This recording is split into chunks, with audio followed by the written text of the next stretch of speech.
Well, welcome everybody to today's webinar. We're certainly glad that you chose to spend the next hour with us here in Stewardship Ministries as we look at a very important topic, 5 offerings you never thought to ask for.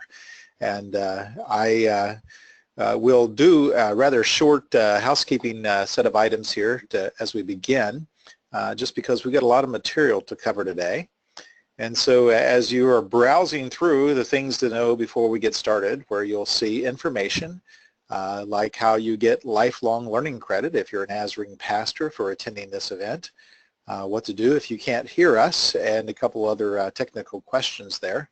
But as that's happening, let me introduce to you today Reverend John Twitchell, who is our expert today.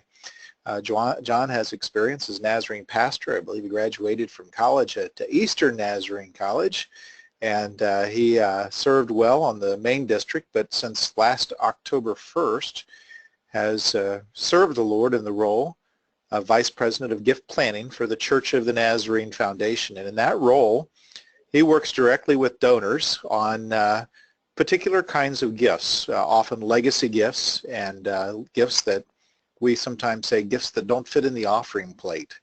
And so we're happy that John is here with us today.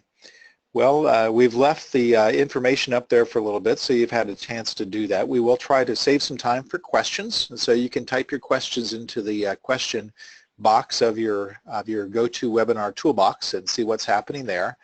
And then we also might mention to you that the mini URL bit.ly/webinarhowto is a place where you can go to answer some questions if for some reason you find that technology is not working exactly correct for you. But as I said, we are very grateful to have John Twitchell here from us from St. Marcos, California, and participating in today's webinar. This topic, 5 offerings you never thought to ask for.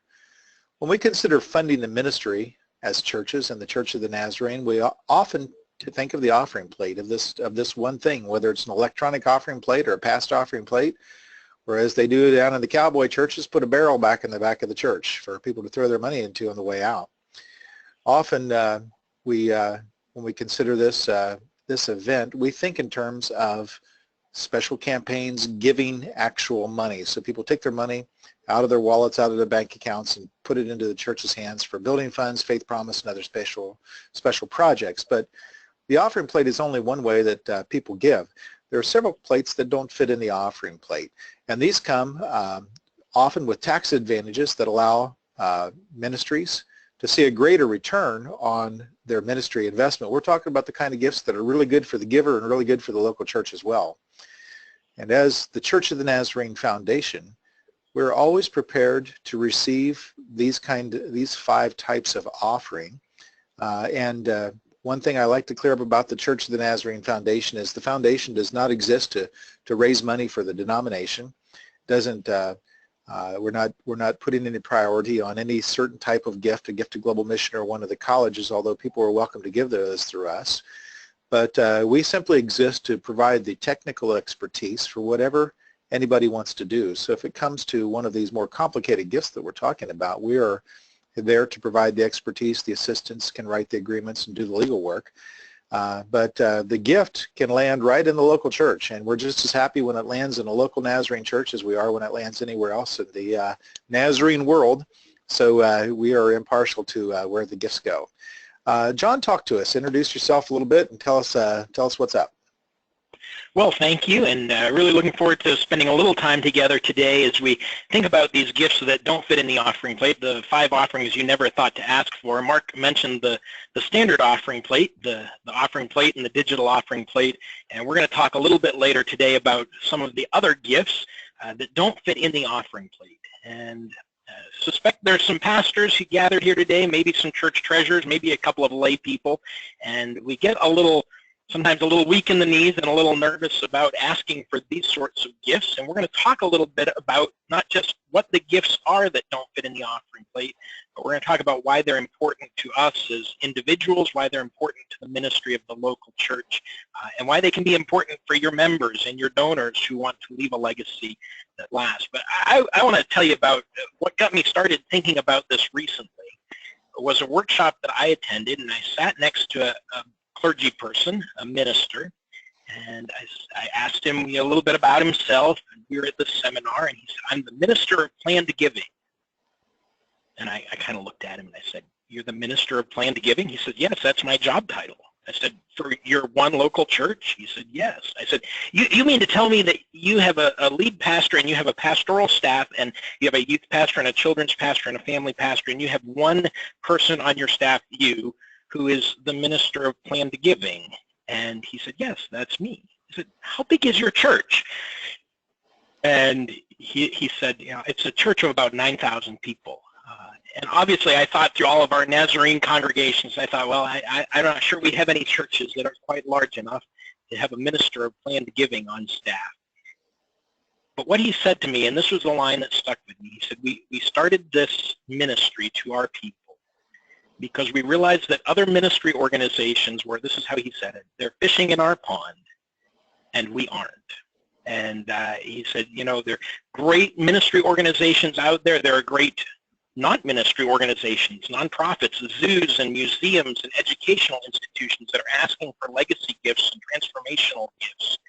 But as a local church, even of 9,000 people, we weren't doing a good job equipping our people to make those sorts of gifts. And so they began that journey in this particular congregation and had one person specifically available to help work with people about legacy gifts and making legacy gifts.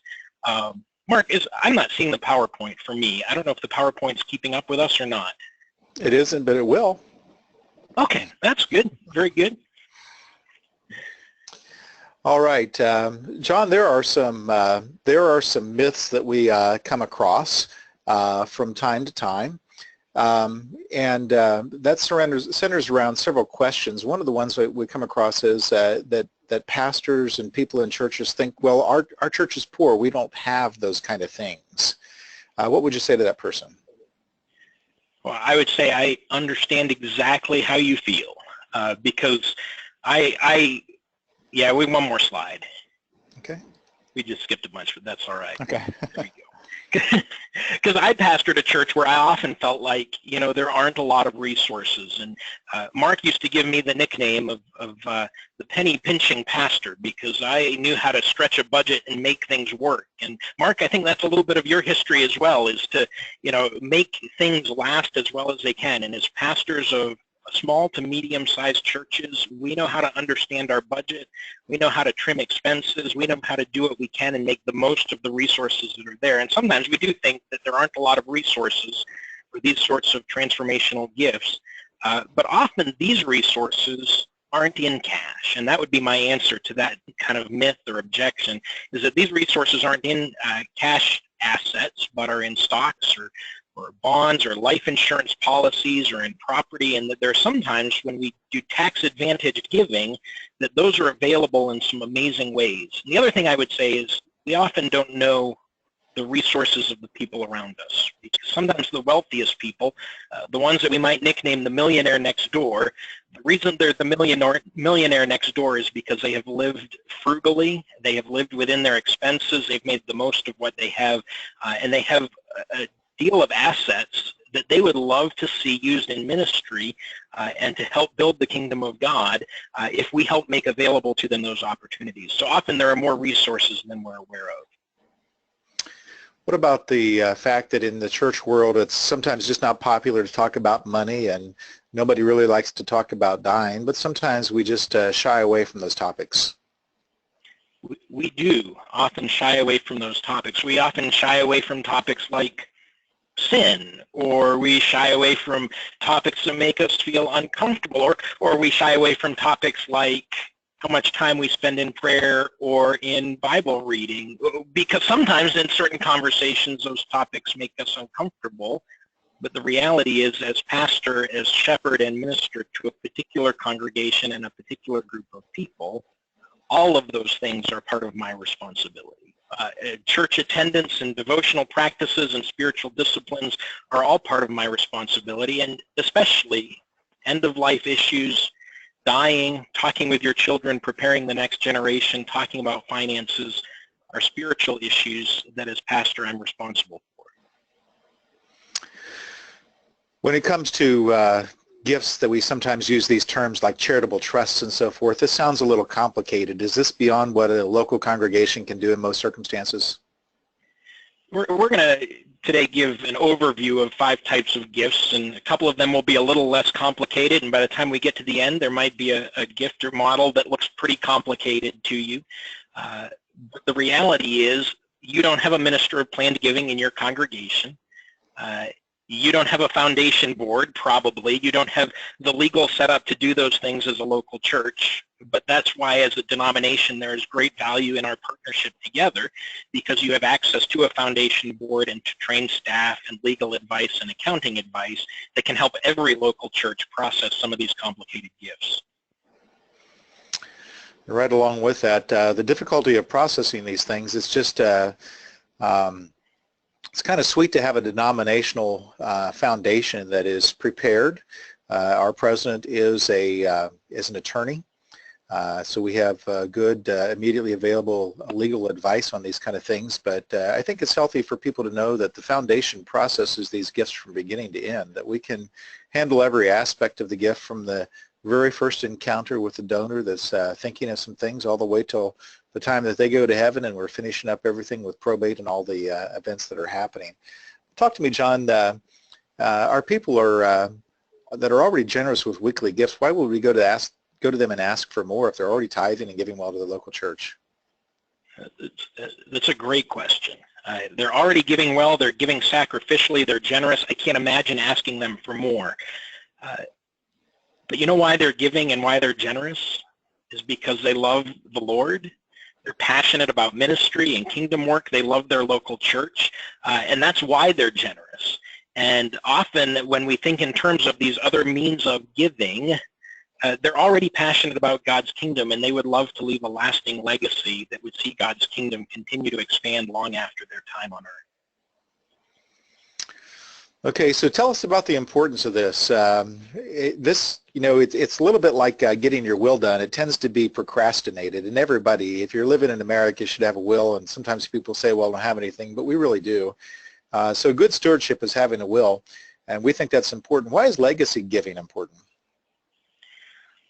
For me, I go look at Psalm 78, verse 4, and the language there is, we must tell a future generation the praiseworthy deeds of the Lord. And this is a mandate to the people of God to tell their children, to tell their children's children, and if you keep reading, to tell a generation yet to be born. And if we're going to do that as the people of God, then we have to establish sustainable structures that allow us to continue to tell the story generation after generation. The building that you worship in, the campground you attended, the school that you got your degree at exists today because somebody made hard work and legacy gifts to see that happen. And so that's one reason for me why legacy giving is so important. The other reason is this. You have people in your congregation who they are faithful tithers. They get that check every week and they sit down and the first thing they do is they calculate what their tithe is and maybe they round it up to the next $10 or the next $50 and they give generously and set aside the very first fruits in their tithe to the local church. But they've done this faithfully and diligently through their life, but perhaps haven't considered the appreciation of the assets in their stock portfolio or the appreciation of the property that they own. And if we think of tithing as giving to God on the increase, we have shortchanged our members by thinking about generosity with the increase that God has blessed them with if we don't offer for them the opportunity for legacy and estate giving. Very good. Let's move into talking about some of these things that we're actually going to be giving. For example, the topic of non-cash gifts. What can you tell us about non-cash gifts? Actually, I guess I'm going to tell us about non-cash gifts, aren't I? One of my early involvement during my early involvement with the foundation, had a individual, a farmer, that called and was considering making a gift to a certain missions project. And toward the end of the conversation, he said, well, I think I'd like to do this. He said, it's going to take 3 or 4 weeks because we're just now harvesting grain. We'll have to have a couple of days for the grain to go to the market and be sold before we can make this gift. that time I said, have you ever thought about giving the grain? And he hadn't, as most people hadn't thought of that. But in that, the gift of grain is a tremendous tax advantage to what he was able to do. So just in a phone call, we were able to orchestrate the gift of grain rather than the gift of cash after the grain sale, save him a lot of tax money, actually make more money available to the church through the gift than would have been possible otherwise. So it was a win-win for both the donor and for us as well. And I would certainly encourage anybody in an agricultural part of the world to work with grain as a gift. Or we did a truckload of cattle, and we've done hay. We certainly helped with one that was a dispersed the hog operation. We had a gift of an excavator last year. And the cool thing is I don't have to go with my truck and back up and pick all these things up. They're marketed the same way. The transfer of the asset to the foundation actually occurs before it goes to market, but it goes to market the same way. So the same farmer can haul the grain, same cattle to the same stockyards. And when they get there, they say, this is the property of the Church of the Nazarene Foundation. It's ordered to them. And we have a tremendous bypass of either income tax or capital gains tax, depending on the situation. All right. We handle, John, am I supposed to keep going on here a little bit? We'll try not to do too many of these. You've got a couple slides just to show that. I didn't want to cut you off any here, but gifts of non-cash, they require some different substantiation for the donor to the IRS. For example, if you do give more than $5,000 worth of grain, or if you give a piece of real estate that's worth more than $5,000, you're going to run into some different kind of tax forms. We'll actually be signing a verification on your tax form. You're going to need a qualified appraisal, and we have all the expertise for that. Certainly able to do that. We do that dozens of times per year. I think at Christmas time we handled 17 stock gifts. We handle about one piece of real estate per month, it seems like. And then cars have some different things that they need as well. So if you have somebody who wants to give a car, we can certainly provide you with that kind of expertise. Non-cash gifts. So the normal way somebody does this is if they sell the asset, then they have to give a portion of it to the IRS, and then they give whatever they wanted to give to ministry. But then the model on the next slide shows what we're suggesting here. If we go to that next one, Mark. And then if they give the asset first, then the foundation sells the asset, and because the foundation's a nonprofit, there's no tax event created by the sale of that asset when the foundation sells it. And so we're able then to increase dollars for ministry by processing non-cash gifts this way.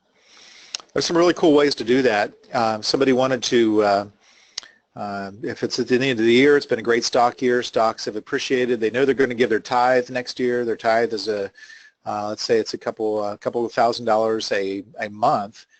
They could donate before the end of the year stock into a donor advised fund. We'll actually give their tithe to their local church on a regular basis throughout the next year. Tremendous tax advantage because on the appreciated asset, you bypass the capital gains.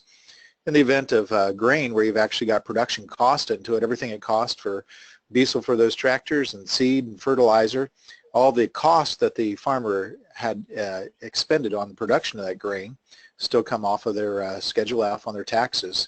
But there's no sale of grain, so there's no income. So you actually, well, you don't just get a tax deduction, you never had the income from the grain, which is a little better. You don't even have to deduct it, it's just gone. So we handle these for our local churches all the time, especially the stock. If I were pastoring again, I'd put regular information out to my church. If you'd like to make a donation of the stock, we have it here available.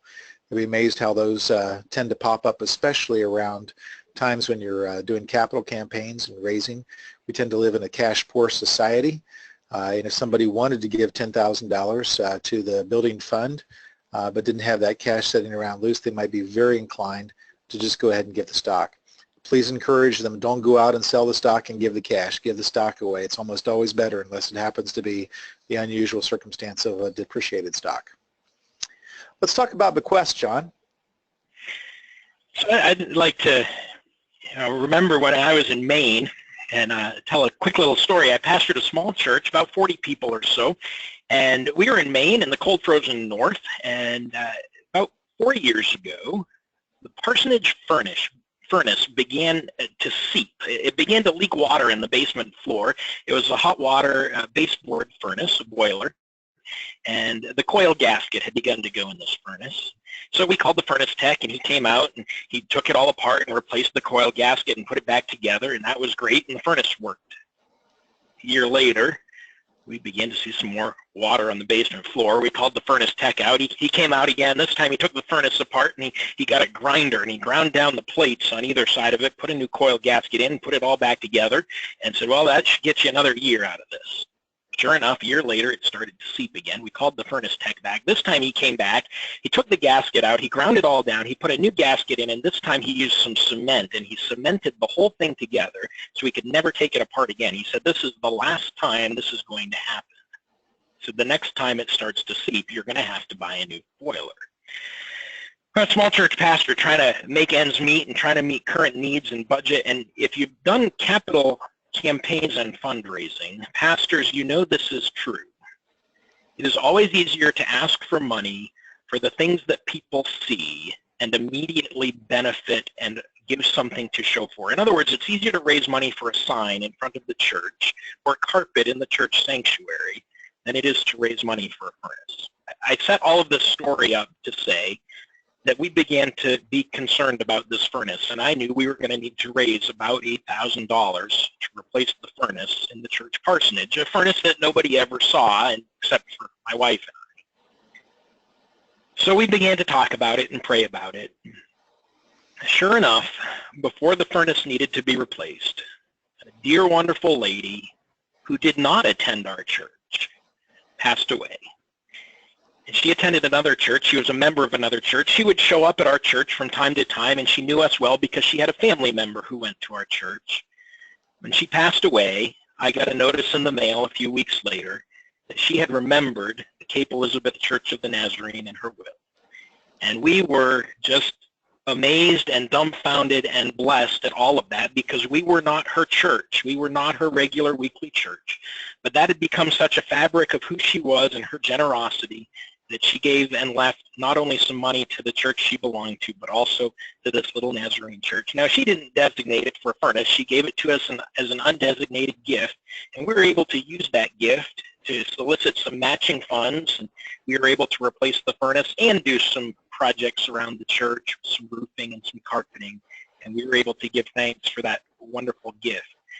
I put a statistic on the slide, and it says that while 33% of all charitable giving goes to churches or ministries, only 8% of all estate gifts are designated for religious purposes. In other words, as we look at all charitable giving across the country in a given year, the church gets about 33% of that. The rest goes to zoos and museums and colleges and children's charities that aren't religious and whatever sorts of other nonprofit organizations there are.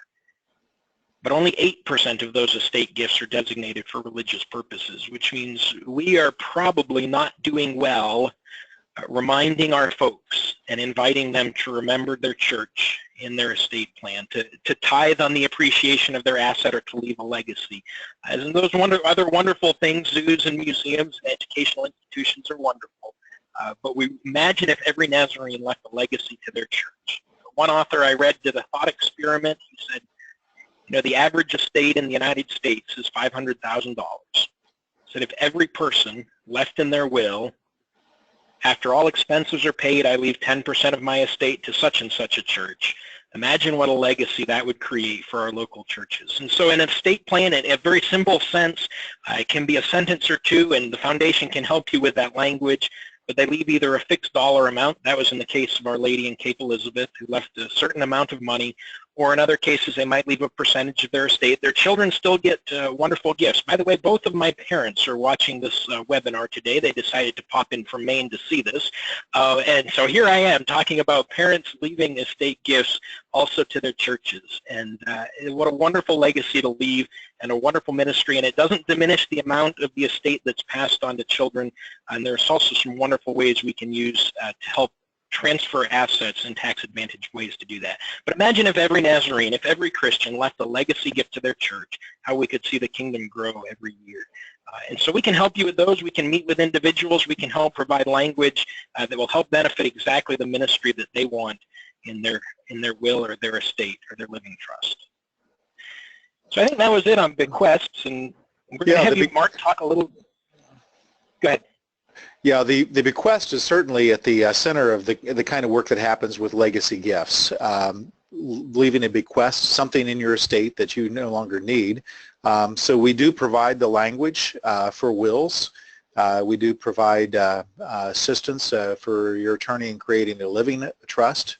But there are some ways to that people are using to do these things, such as payable on death deeds, payable on death certificates of deposit, and we can help your people make these gifts, put these gifts in place so that when they go to heaven, the money transfers to the local church just as easily as possible. On endowments, endowments are interesting because sometimes, and this is a real baby boomer thing, the baby boomers are the ones that are getting ready to die next. And I'm one of them. So we're the people who have accumulated more assets than any other generation in the history of the world. Us and the generation before us are kind of characterized by hard work, lots of saving, especially the generation before us, living frugal, and we don't spend all of our money at once. And so the thought of going to heaven and leaving money behind that is immediately usable by people isn't necessarily a pleasant thought. What's very appealing to senior adults these days is the idea that I can make a gift and that gift will continue to do things, and that's exactly what an endowment does. So an endowment is a restricted gift that's put in the hands of a trustee. In this case, the foundation would be the trustee, and that gift is managed and handled in such a way to produce dollars for ministry out in the future. On out there for years and years to come. And while we are used to colleges experiencing endowments and so forth, we haven't been really big on them in the Church of the Nazarene, but we certainly can be. So for example, if you love a particular ministry of your church, let's say you worked in the nursery all of your life and you want the nursery to be well provided for, well staffed, you want you just love babies and you want that ministry to continue, you can endow the ministry of the nursery ministry in your church or vacation Bible school or Sunday school classes or the youth ministry or anything by leaving a chunk of money that either the interest or a set percentage goes out to that ministry for years and years to come.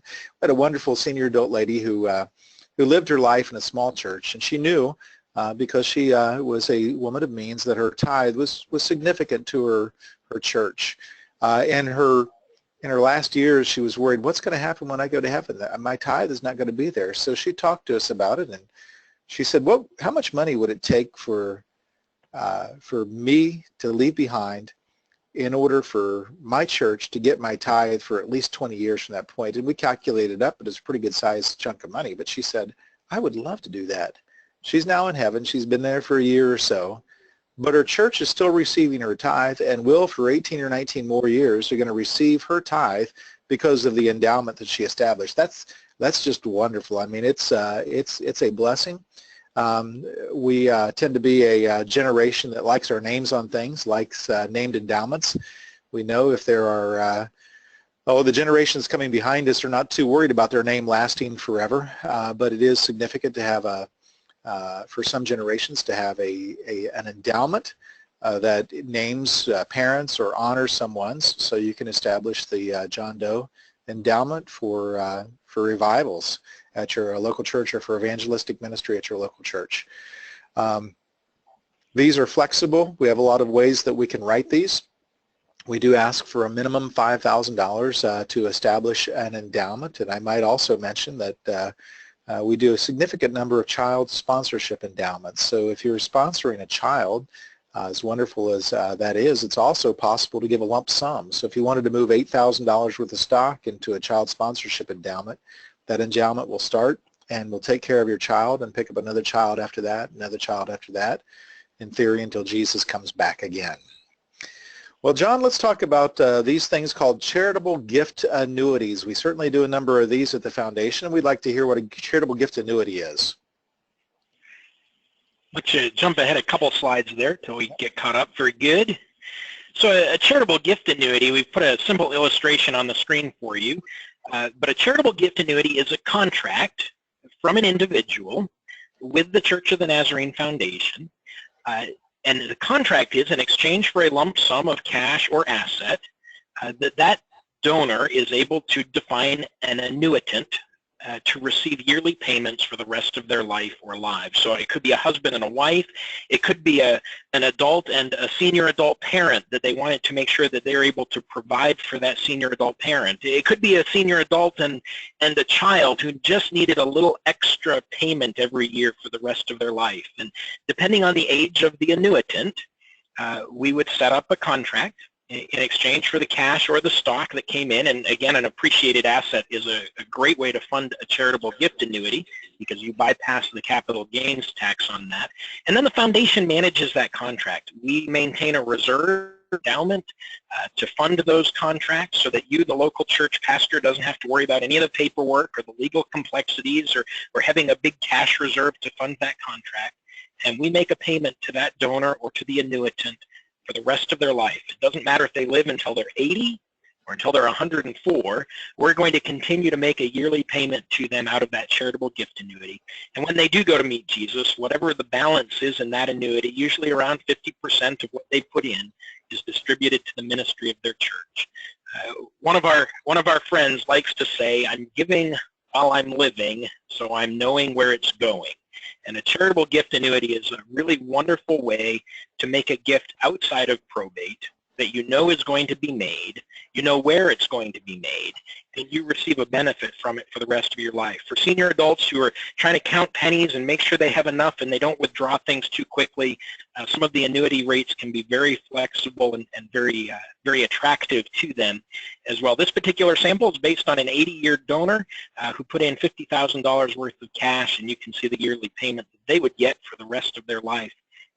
I was with a pastor in the last few months who told me a story about charitable gift annuities. And this is why the work of the foundation and our partnership with you as pastors can be so important.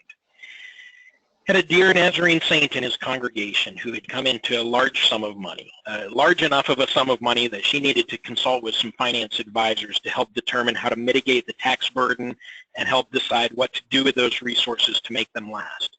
And her finance advisor, I don't think was a Christian, but knew that she had a charitable intent. Her finance advisor said, "You should really consider a couple of charitable gift annuities with some of this money." And he said, "I'd suggest you go buy 2 charitable gift annuities, each at $1 million. So she got the tax write-off up front for a large portion of that, and then income returned to her, much of it tax-free for the rest of her life. She didn't know that she could have bought a charitable gift annuity for her local church through the Nazarene Foundation, and she picked 2 wonderful Christian organizations, and we're glad and grateful that those 2 wonderful Christian organizations benefited from her charitable gift annuity. But her pastor says to me, if I had known that she was having this conversation, and if she had known that she could have bought a charitable gift annuity that would benefit her local church, I think she would have done it. And so a charitable gift annuity can be a very attractive tool. They're very easy to get into. We talk about a $5,000 minimum for that. The rates are based on the age of the annuitant, and as I said, they can be funded with cash or marketable assets. And so those are a basic idea of a charitable gift annuity. It goes into the contract pays out lifetime payments to the donor, and then the balance is distributed to the church or ministry of the donor's choosing. Very good. John, what kind of interest rates can folks, it's not actually interest but annuity payment, what kind of percentages might they look at if they were 80 or 90 years old? So by the time you get to 90, I think we're doing a 9% annuity rate for 90 and higher. And so you can get a pretty attractive annuity rate the older you get. The wonderful thing is if you talk with a finance advisor, you kind of go through, a lot of times they give you the benchmark of 4%. You can withdraw 4% of your savings every year to make sure you have enough savings to last. And once you're over 70 or so, we can write annuities that are around in that area or better, and so you end up having a predictable, secure income for the rest of your life. I think I see people going to the bank, looking at charitable, or looking at certificates of deposits and looking at the 0.75% interest or whatever. If they have enough years under their belt and they would like to give that money away, they can certainly earn more off of it for the remainder of their lives. For a young person like me, what would you say? So we also offer what we call a deferred charitable gift annuity.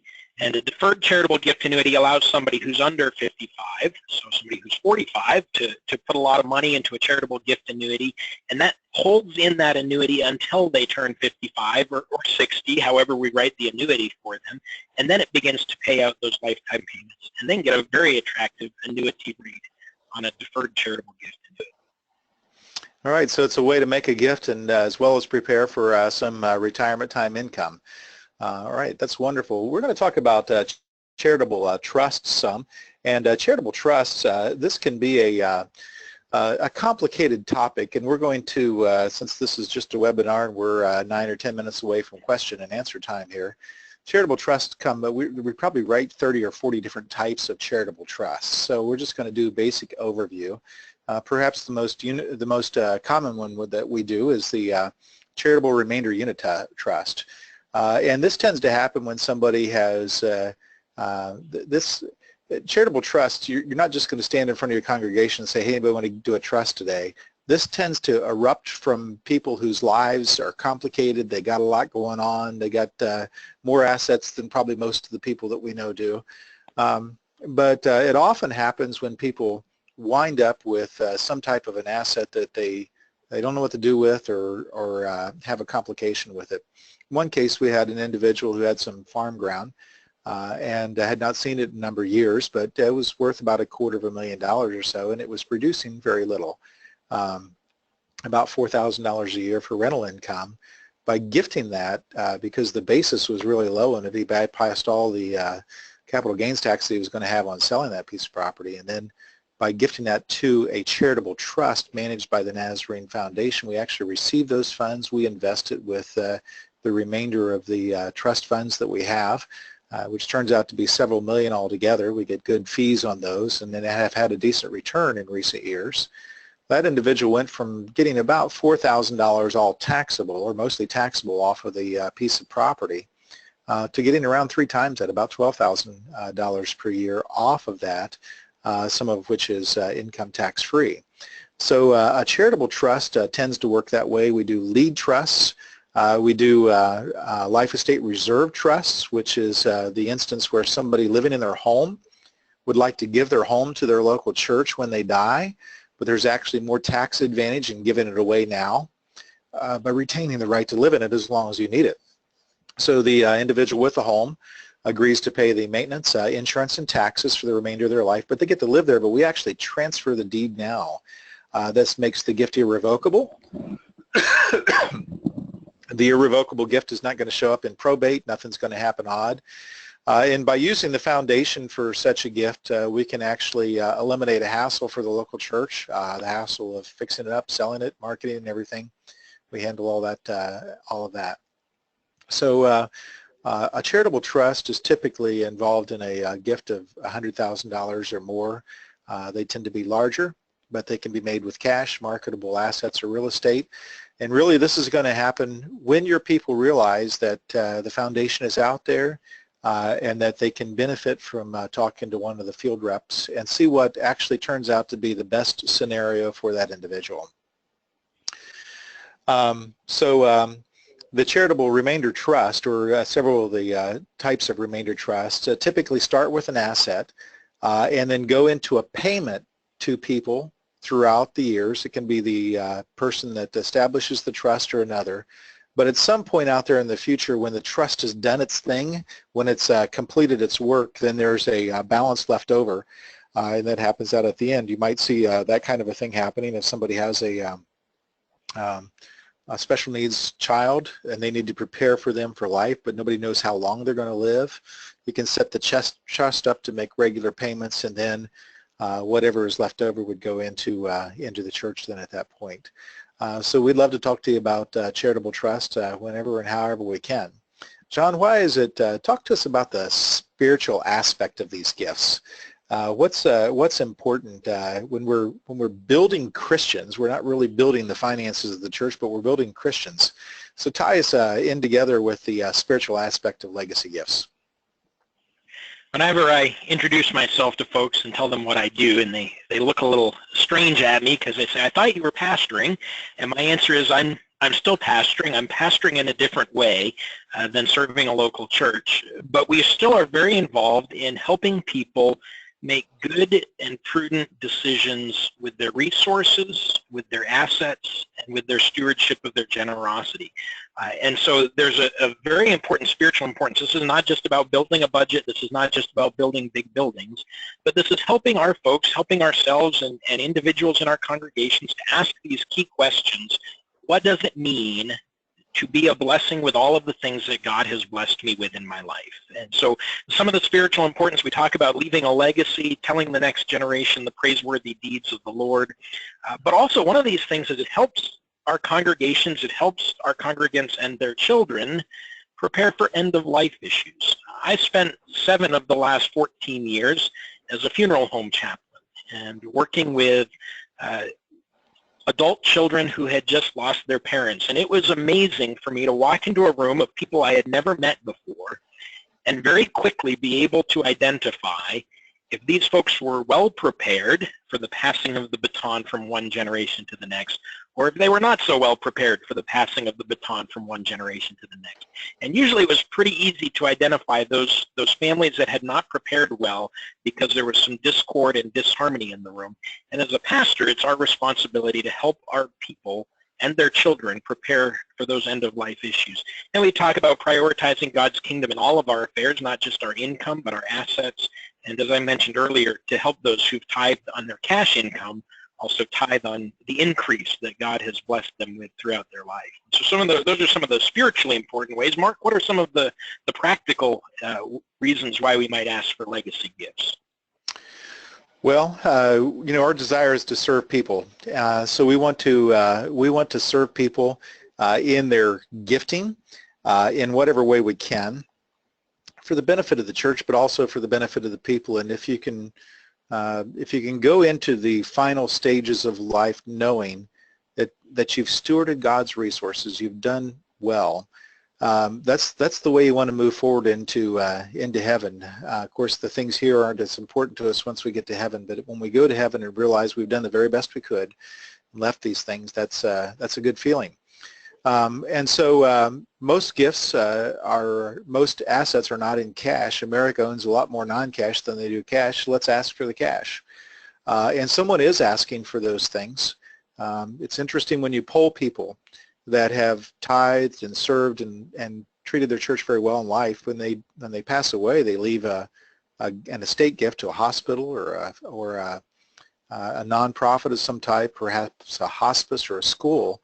You ask them, why didn't you think of your church? Why did you choose that? And the answer is usually, well, the church didn't ask. These other organizations asked. So part of what we're doing is to say, let's just ask. Let's ask people. At all stages, when folks start having children, they start thinking about wills. They need to be thinking about wills before they have that first child, but at that time it's important to say, as long as you're going to treat this life well, you're going to steward your time and your life and all your resources, let's think about a gift at the end of life. And so we do work inside the tax structures. We want to minimize tax whenever we can. We want to maximize the gift whenever we can. We don't want to do anything illegal. We want to be absolutely full of integrity up and down the line.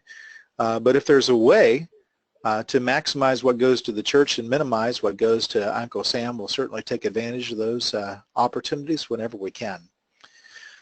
John, talk to us about... oh, go ahead.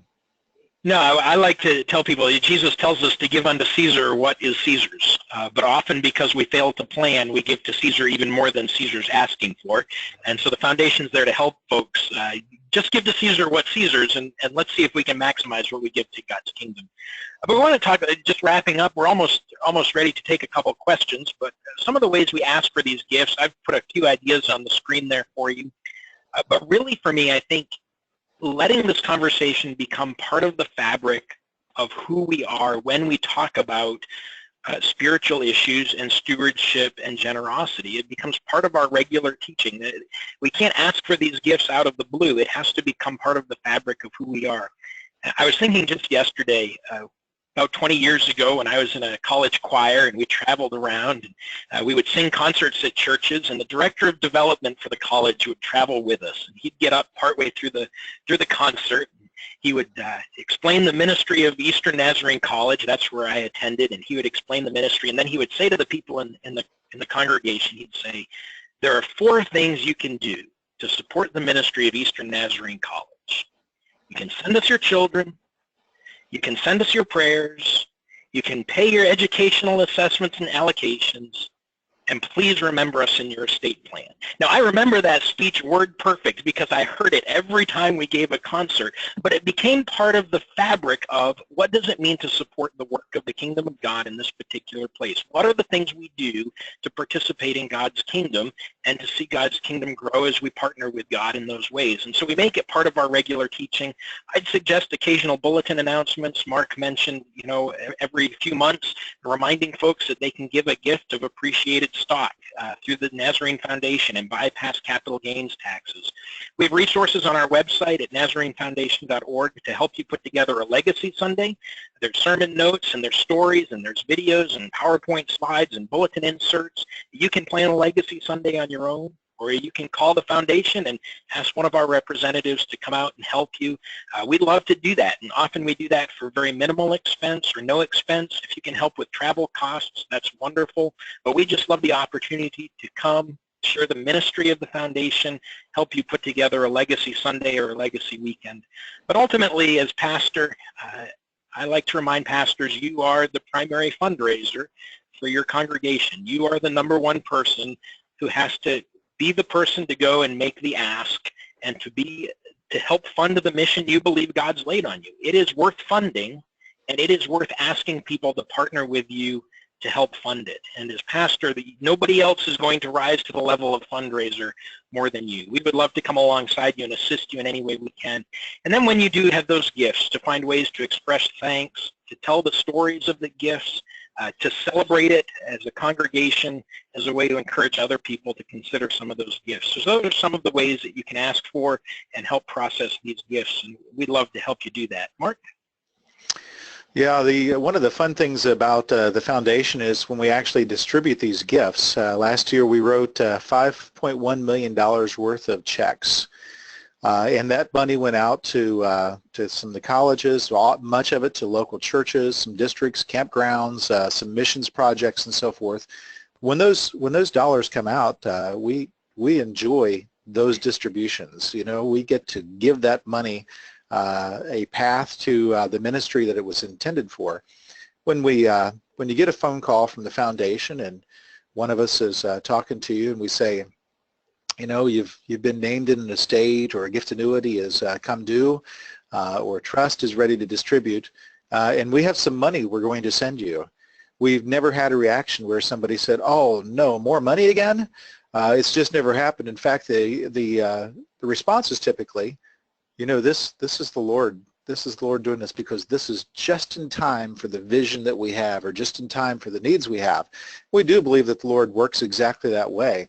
But often these aren't immediate gifts. Your investment in legacy gifting now may produce in the very near future, but the likelihood is it's going to produce 5 or 10 or 15 or 20 years from now. We have some trusts that are 40 years old that are still producing and going to bless a ministry somewhere at just exactly the right time. And so we know that this is easy to procrastinate, but if we just make this available to people, the people will respond, and they'll respond with generosity. It'll be a great blessing to the church out there, and it will sustain ministry. It will produce ministry. The dollars will go to a great cause out there in God's kingdom in the future. So we're going to open it up for questions at this time, and I might mention to you all that we need to say a big thank you to Lane, who's listening but not on today, and we have Megan Goodwin here. She's a good one, and Megan is going to be helping us with future webinars here, and sadly, since several of you attend these webinars on a regular basis, you know Lane quite well. Lane is going to go over and work at Mid-America Nazarene University, so we're losing her. Jobs posted at Nazarene.org if anybody's interested in that position. We need somebody with good communication skills for sure there. But Megan, we're happy that you're pinch hitting for Lane here today. And what kind of questions do you have for us? Thanks, Mark. Well, first of all, we have some advice from a church treasurer, and I'll read you what he wrote to us. He's seen several situations where an individual has left a legacy gift to the church only to have the surviving heirs get mad. They feel that the church stole something that was their inheritance and that the church exerted undue influence on their parents. And so since then, he's always encouraged individuals to let the heirs know before they die what they're doing and to possibly leave a videotape message as to why they did this. So if you or John has anything to say or to add to that, that would be awesome. Yeah, we actually have a form that we've been thanked many times for producing, and it's just a little page of questions to fill out, and it's a message to your heirs. This is what I'd like to tell you, and it has some very practical stuff on it, like here's where the insurance policies are, here's the combination to the lock, here's where the will is, and all those sort of things. But when we're working with folks, we like the good communication. We don't. We're certainly not encouraging anybody to have any surprises out there at the end. And we've seen our share of these things too, where folks are unhappy because they didn't get exactly what they thought was coming to them. The way that planned and deferred giving is moving in the future involves several of these gifts which are irrevocable and precede the entire matter of probate. So they're not even in the probate, they're not even in the estate anymore. The trust can be out of the estate, the annuities can be out of the estate entirely, and that does help eliminate some of the question there and some of the thing at the end. The other thing I would say is that the foundation, not a beneficiary, is kind of a third party in the entire thing. And because we do this on a pretty regular basis, if you use the foundation to write the gifts and so forth, it kind of takes a little bit of the heat off the local church because you can say, well, this was handled by the Church of the Nazarene Foundation, and we can come in and deal with it. We're not trying to be the bad guys by any means, but it kind of we can serve as a little bit of a buffer between the family and the actual ministry recipient. Okay. Thank you. We also have requests for a couple different resources. So first of all, does the Nazarene Foundation have brochures available for these different types of gifts we've talked about today? And then also downloadable bulletin inserts. Are those available? So all of those are absolutely available. If you go on the website, NazareneFoundation.org, and look for Legacy Ministry Resources, there are downloadable resources. You can call or email us at any time if you want inserts for your literature table or something to distribute. We're happy to send those to you as a way to continue to make this part of the fabric of your teaching on generosity and stewardship. And the right email address for that would be info@NazareneFoundation.org. We have wonderful people in the office who will bend over backwards to meet your needs and getting exactly what you need, including videos, little short video clips for the worship service. Great. That's awesome. Okay, so I believe you might have touched on this, John, already, but does the foundation send out representatives to local Nazarene churches to make this presentation to members? We do, and that's part of my primary job. I serve out here in the Southwest. Our president lives in Colorado, and he kind of serves the Mountain Time Zone, and Mark does a lot of traveling in the Midwest. We have another representative in Ohio, Don Lane, who covers a lot of the East Coast. But we are available as foundation representatives to come, and we can do a senior adult workshop or a primetime event, Sunday school classes. We can do a morning message inspirational on legacy, leaving any sort of a legacy, or workshops on a Sunday afternoon. We can do any variety of workshops or ways to interact with your folks and help you in those conversations, so that there's an outside source who can help provide that benefit for you. I would mention there that we take requests across the board, the size of the church. We're not just looking to go to large churches. We are delighted to go to small churches right where the ministry is. We find these to be very productive for us because often small churches are full of people who just love their church and long to see it have continuity. Then the other thing is we really do try to reduce our expense load there, so we'll often schedule somebody, a church or whatever, in conjunction with other things we have going on in that area to try to accommodate whatever we can accommodate. Megan? Yes, well, we have another situation here. So a church, a local church, has $40,000 in a trust fund that's just been sitting there for years. What happened was the home was an asset, but there was still a lady living inside of it. But when she died, she gave permission to the church to sell the home after she passed away, of course, and they did.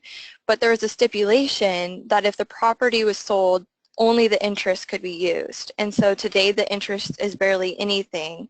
So she wants to know what their options are because it's difficult to have $40,000 sitting in a bank when her church has so many needs. That sounds like an endowment to me.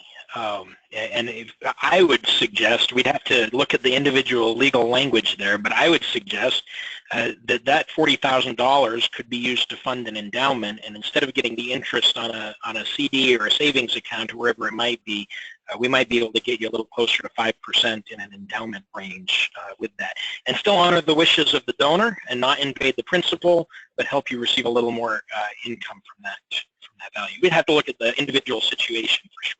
Mark?